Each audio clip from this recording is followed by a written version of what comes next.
Mr. Ryan there briefly. We're listening to what he's got to say. I've got Treasury Under Secretary David Malpass with me, and I'm looking at a stock market that's going straight through the roof here, up 182 points. I think that's because the market expects significant growth next year. What kind of growth rate are you predicting next year?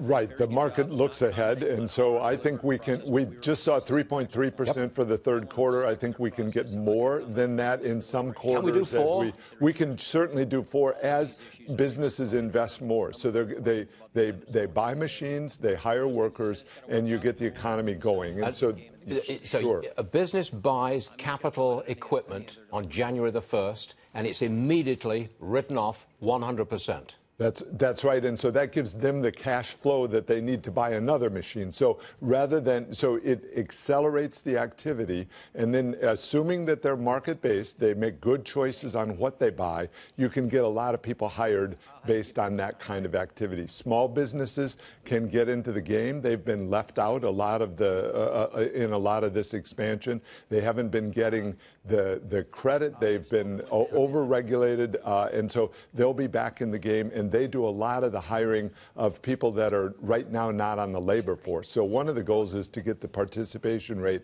higher for the economy. Would I be right in saying that everyone who pays federal income tax, almost everyone who pays federal income tax, in January of next year will see a higher paycheck? Is that accurate?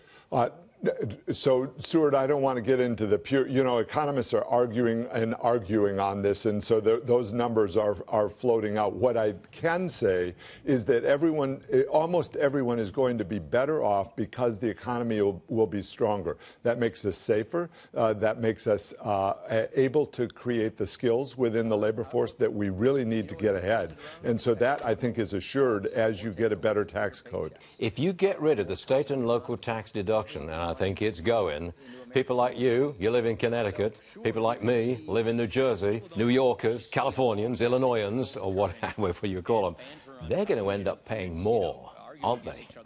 So high-income people will. I don't live in Connecticut. I'm in Washington now and was in New York. But look, it's people who itemize, and that's only a few people now, and even fewer when the standard deduction goes up. So we're talking about people in high-income levels will pay some more if they live in a high-tax state. Correct. Well, that seems fair. That's really what we should be doing, and it helps pay for the lower rates elsewhere in the tax code. Well, you work for the Treasury. That's what we should do. You're going to back up that plan no matter what. That's right. David, thank you very much for joining us. It's such a hot news day. I've got to move on. Okay, Thank you very much, sir.